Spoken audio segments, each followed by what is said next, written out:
ja te voli jako, a ti mene rako, udraču polako, joj.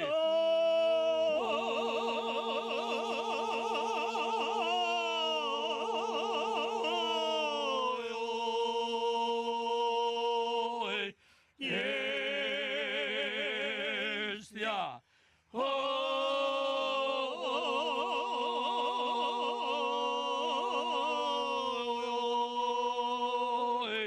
dragi pivaču mojoj. Evo, nakon ove pjesme sad ćemo malo vidjeti kako se to rakija peče i da nam ovaj gospodin kaže što je ovo. Ovo je ožag. Ožag? Ožag koji se drva unutra, vatra koji se malo pročačka, propravlja da bi bolje gorila i tako to je to. I to je to, jel? To je to, usluži za te stvari. Ajde, probajte malo da Evo vidimo. ga na. Evo, to je to. Evo vidite. To se sada malo razbaci, ta vatra malo se protrlja i tako ona bolje gori. Evo, to je to. To je to. Tu se ubaci koji komad Odlično. drva kad je potrebno i tako to ide po redu. I tako je to, se malo tu kačka s tim. A evo, gospodin će nam reći što je ova šalica, jel? Šaljica držim ovdje za provanje rakije. Aha. Da, da se rakija prova i iza toga, a onda prije u stara vremena nije bilo grada, nego se ovo bacalo u vatru da vidimo kako je kvalitet i ko ne gori, onda se raskida. Aha, mora se ono vatra napraviti, plamen, jel? Mora se goriti. Hoćete vi malo kušati? Ajmo, jel to unutra ima? Da ima. Ajmo onda probati.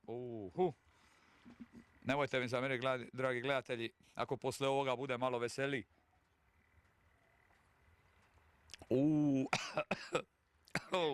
Pa što vam?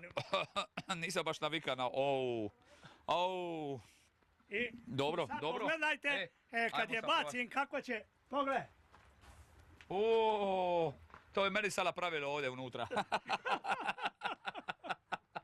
Sad mi je baš to napravilo kad sam probao malo. Malo te razradi. Razradi, ovo je dobro za želudac ovako, jel? Za želudac i organizam, ali samo ne više put uzimati. Ne previše, ovo je dosta. Samo pomalo se uzimlje i nikako. Dobro, eto. Znači, sad ćemo vidjeti što nam pokažete, kako ovo ide, to se, znači, ta rakijica. Ovdje ja unutra stavljam drop. Aha. Drop kad zakuva. Kad se zakuva? Ide preko pare i vuče i onda se stvara rakija, ovdje izlazi. Aha. Rakija izlazi. Ide uda, ja? Da, ovdje.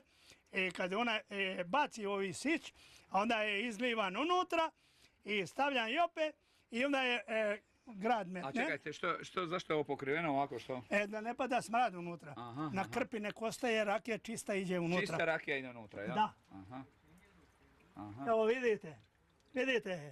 Aha, to je čista rakija. Da. I to ide sad ovdje, onda poslije prelivate u baču, jel? Da. Dobro, eto. Sad ste vidjeli, dragi gledatelji, kako se pravi rakija. A ja sam se malo stvarno oznojio, još od ove vrućine, od ovog kotla, što od ovoga malo što sam popija ove rakijice, baš me lijepo ovako napravio mi jedan protok, sad mogu